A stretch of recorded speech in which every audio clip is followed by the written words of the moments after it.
if you like, do you mind giving us like a little bit of like a formal intro of like who you are? Yeah, sure. I mean, my name is Farokh, 28-year-old, founder of Rug Radio, based in Montreal, Canada, born and raised in Paris, Persian parents, both from Iran.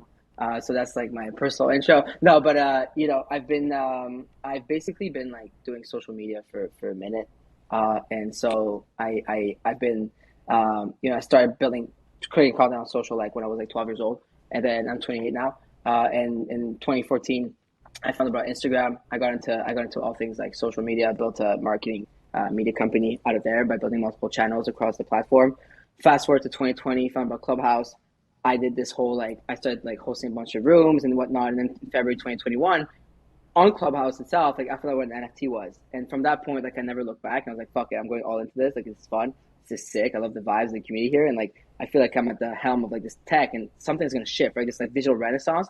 And so I went right in, never looked back, and started creating content, on Clubhouse. And then like, we moved on to Twitter Spaces and whatnot, that whole switch around like June 2021, while the market was going crazy with NFTs and like collecting, creating, like doing a bunch of cool stuff. And then like, since I had already been doing media for like almost 10 years across social platforms, and I already built like a company and I was already doing my thing when it came to that, I was like, why don't I just do the same thing on here in Web3 and within this ecosystem, because that's kind of like my place in the space and what I'm already doing. And so we started Rug Radio one day on Twitter Spaces. Actually, we're just, we kept getting rugged. And, that's when I came up with the like Rug Radio, because like, we keep getting rugged by the Twitter tech. I'm sure it happens to you guys a lot. And so may as well call it that. And let's build a decentralized ecosystem where like everybody can like participate within it and like get rewarded for it. And then also empower creators to like start their own show, and take it to the next level and, educate and entertain people when it comes to Web3. So that's kind of the long story short of like, quick background. Because like I if we love go that. depth, like there's a bunch of podcasts already and whatnot on that. So it's like, I'd rather get into it with you guys. Yeah, no, for sure. And we definitely won't link any of those podcasts because they're not this one, so they don't mean anything to us. Dude, No, so just you yours. said you first started making content and like you got into like media about like 10 years ago. Like what kind of content were you making and like what did that look like for you then? Back then it was just I was running like in 2011. I was just like I was a Tumblr kid. Like I was like running a Tumblr blog. It was super cool because like I was tweeting about this the other night. But like Tumblrs were a lot of like the memes, that culture and like internet culture, like kind of started right back then. It was a lot of fun, and so I started luxury blog because my passion was like luxury, architecture, like fine craftsmanship, fashion. I was always into that shit. Like my first job was at 15 years old, like selling clothes, like jeans and like cool clothes at a clothing store. So I always like fuck with that, right? And so I started a blog like on Tumblr, just to like kind of just share my passion for that. And then like after 2 years, like I still had only 1,000 followers, and I was just like posting a bunch, creating content, curating content, doing like really like just creating a dope like page for it. And then like all that unpaid, right? Just like pushing content out. And then the last year, I was like, yo, like I think I can go big with this. Like I can like actually build a platform out of it and like use my voice to like I don't know like change things around me, because I was always wanted to like talk about like things I care for, right? Like use your platform to raise awareness about many things, right? I see you do it, came on and everything. So and I do the same. And so within a year, like I became one of the biggest like Tumblr blogs when it came to like the luxury niche.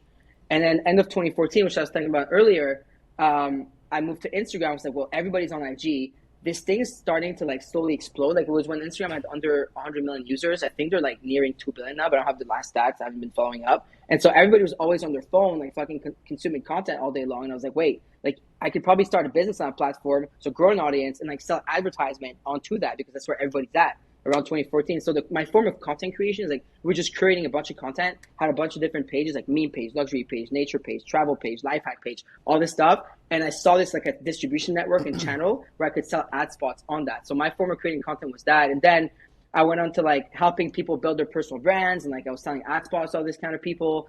That's how I made the likes of Gary Vee and all that crew. And then I started building my own personal brand, so my Instagram and all that stuff. And then like the whole NFT side of things happened. So for me, creating content was always that. And then with NFT Clubhouse happening, creating content became hosting shows, mostly live social audio, because like guys like this, and I'm sure you know that, but like this voice is the most powerful tool you have, in my opinion. And like when I saw the power of live social audio, like it's not recorded, it's not this like live, it's there. It's so powerful, I got hooked. And like I've been hosting Clubhouse or Spaces almost every day since December 28th, 2020. So it was like I just got hooked into that. Like that's my form of content creation now. Do you ever get tired of it?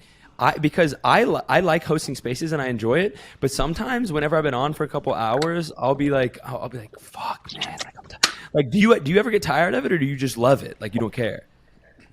I love it. Like, I actually don't really care. I actually think I'm not creating enough, and I'll create more. Like, I'm Mm. hosting like 5 to 8 spaces a week, even right now, still at the space.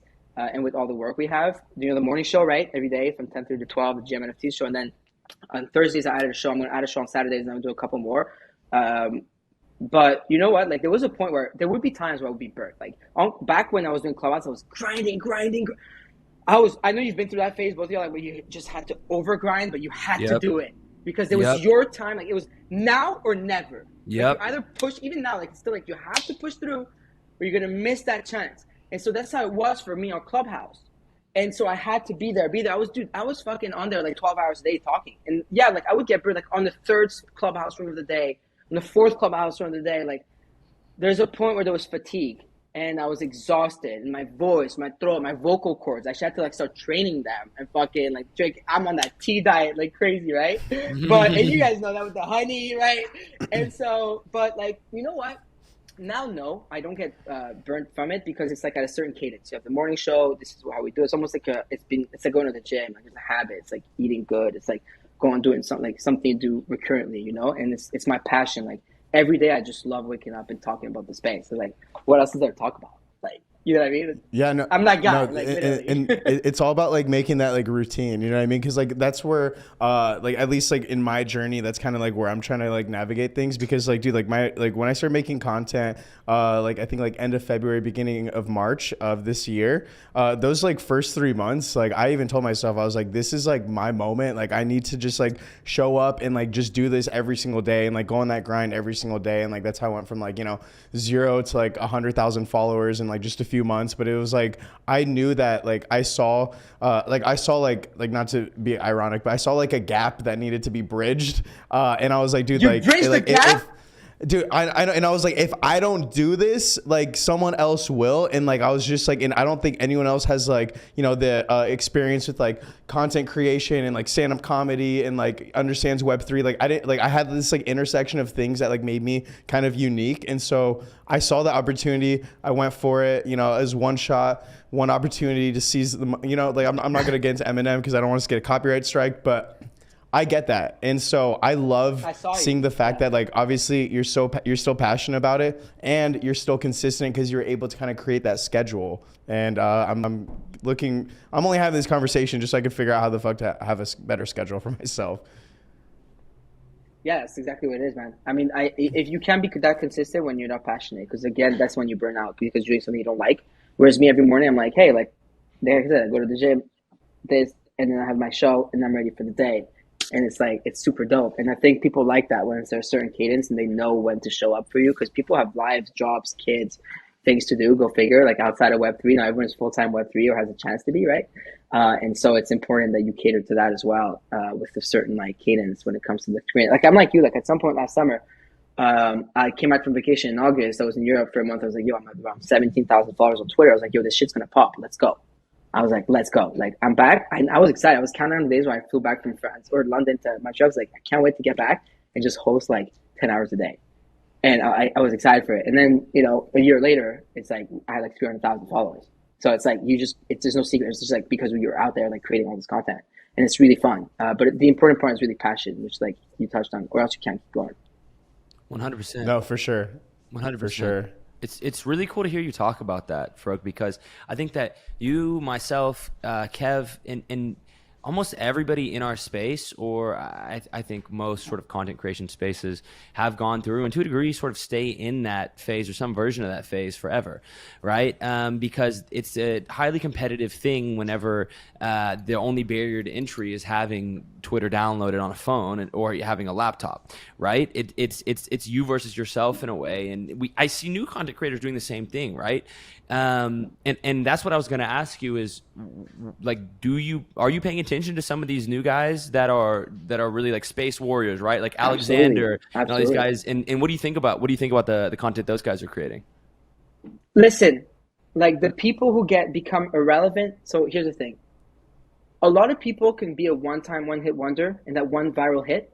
Very few people manage to remain relevant over the years. And over the 8 years that I was building a platform on Instagram, I went from 0 to 10 million followers with $200 to my name in 24 months. And I built a business out of that. And because I was fucking consistent. Dude, you couldn't log in and out of Instagram accounts back then. It wasn't the tool. You could only run one Instagram page. In terms of service, you couldn't even only own one page, FYI.